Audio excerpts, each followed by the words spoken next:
జీ5 ఉండగా మీ favourite TV shows ని మీరు అస్సలు మిస్ అవ్వలేరు. Complete free. అవును, జేబుకుండాల్సిన గణపతి మాస్టర్ అనే బ్యాడ్జ్ తీసేసావేంట్రా?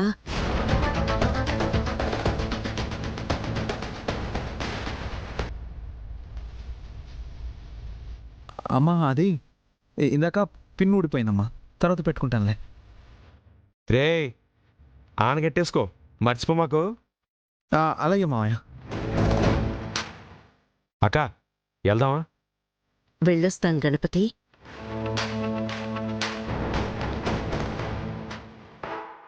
బాలే దొరికాడ్రా.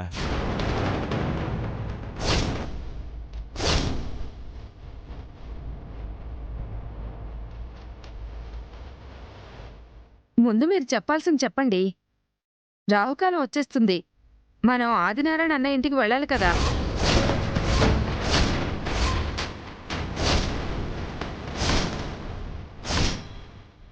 సగం చెప్పిందిగా, మిగతా సగం నేను చెప్తాను వినండి. మీ కారణంగా అంత పెద్ద సంబంధం వదులుకోవడం నాకిష్టం లేదు. మీకోసం త్యాగం చేయాల్సిన అవసరం అంతకంటే లేదు. మా ఊడు ఆ అమ్మాయి మీద తెగ లైకింగ్ ఎట్టేసుకున్నాడు. అందుకే మీ మంచి గోరి చెబుతున్నా, మీరిక ఆ అమ్మాయి గురించి, ఆ సంబంధం గురించి మర్చిపోండి.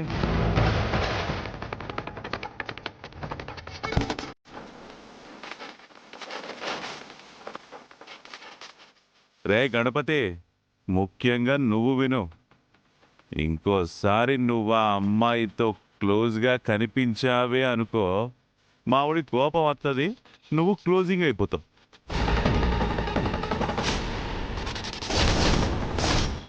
ఏట్రా బెదిరెత్తనారా? నీ ఉడత బెదిరింపులకి నా లుంగి కూడా భయపడదు. నీ మావయ్య, ఇది స్కూల్, ఇక్కడ గొడవ పడకూడదు. అల్లుడు ఆగమన్నాడుగా అట్టే ఆగిపోయాను, లేకపోతే నా లుంగిలోది. శ్రీశైలం, నువ్వు ఆగు. భగవంతుడు ఎవరికి ఎవరిని రాసిపెట్టుంటే అలా జరుగుతుంది. మీ పని మీరు చూసుకోండి.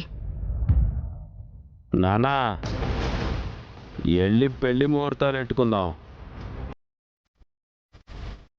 రే గణపతి, నాది విద్యది, మొదటి పెళ్లి కార్డు నీకే ఇస్తా. పెళ్లిలో నీకు స్పెషల్గా రాజావారి కుర్చీ కూడా వేపిస్తా, ముఖ్య అతిథిగా. పద నాన్న.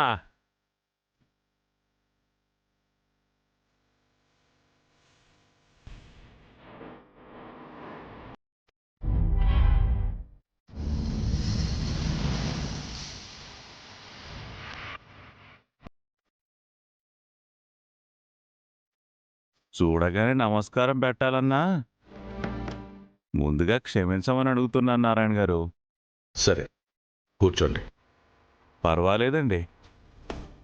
ఆ గణపతి వాళ్ళ ఇంటికి వెళ్ళి కాదంటే మా ఇంటికి వచ్చారన్న కొంచెం కోపంలో మీ సంబంధం వద్దంటూ ఏదో నోరు జారానండి.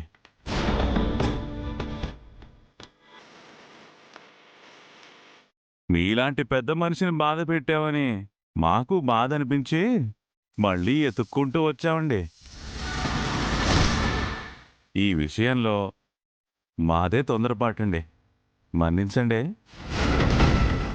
మేమన్న మాటలకి మీరెంతగా బాధెట్టేసుకున్నారో తెలియదు కానీ, ఈ ఎద్దులా ఉండే నా కొడుకు బాధతో చిక్కి శల్యం అయిపోయాడు చూడండి. అవును, 2-3 గ్రాములు తగ్గినట్టున్నాడు. లక్కీ, నోర్మోయ్. పెద్దవాళ్ళు మాట్లాడుకునేటప్పుడు పిల్లలు మాట్లాడకూడదు, కానీ మాట్లాడుతున్నా. తప్పుగా అనుకోకండి, మమ్మల్ని క్షమించండి మావయ్య. ఎవరో కూటికి గతి లేని వాళ్ళ వల్ల మన మధ్య దూరం పెరగడం నాకిష్టం లేదండి. అందుకే మగ పెళ్ళోళ్ళమైనా వెనక్కి తగ్గి మరీ మీ బంధుత్వం కోసం వచ్చాం. మీరు మనసులో ఏం పెట్టుకోకుండా సరే అనేస్తే వెంటనే ముహూర్తాలు ఎట్టించేసి ధూమ్ధామ్గా పెళ్లి జరిపించేస్తాం. ఏమంటారు?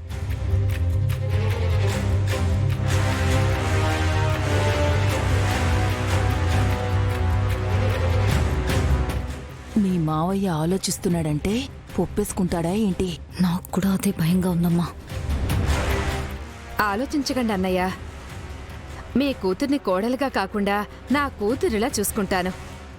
కాలు కందితే మీరు కన్నెర చేయండి, అంతేగాని సంబంధం మాత్రం వద్దనకండి అన్నయ్య. మీతో బంధుత్వం పోగొట్టుకోవడం నాకు ఇష్టం లేదు. నా వల్ల మీరు కూడా బాధపడ్డారు. నా కూతుర్ని మీ ఇంటి కోడలుగా పంపిస్తానని మాట కూడా ఇచ్చాను. ఆ మాట నిలబెట్టుకుందాం అనుకుంటున్నా. నా కూతుర్ని మీ ఇంటి కోడలుగా పంపిస్తాను.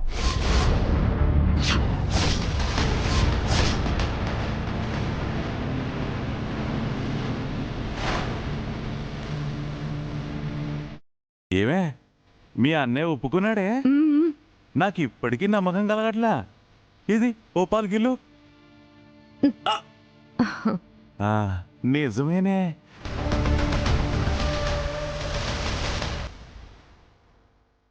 మొత్తానికి మిమ్మల్ని బావగారు అని పిలిచే అవకాశాన్ని ఇచ్చారు. ధన్యవాదమైపోయామండి. ఆశీర్వదించండి మావయ్య. అతి వినయం దూర్త లక్షణం అంటారు కదక్కా. అలా అనకురా. ఈ రోజు నుండి నీకు బావగారు, విద్యక్కకి మొగుడు.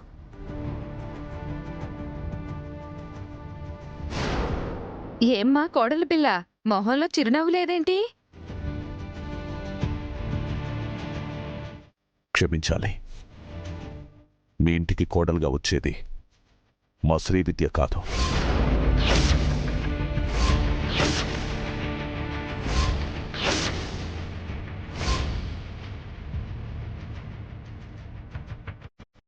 నా చిన్న కూతురు శ్రీనిధి.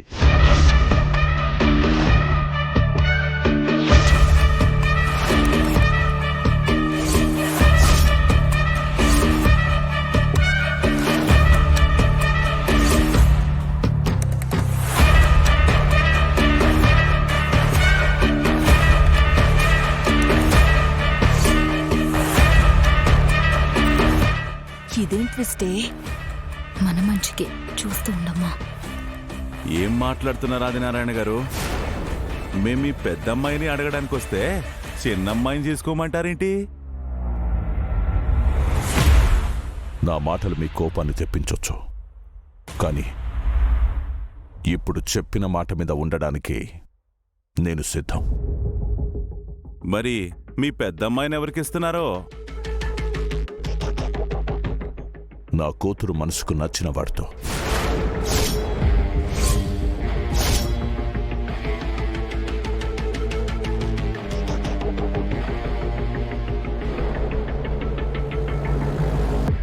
జీ5 యాప్ డౌన్లోడ్ చేసి అన్ని ఎపిసోడ్స్ పూర్తి ఉచితంగా చూడండి.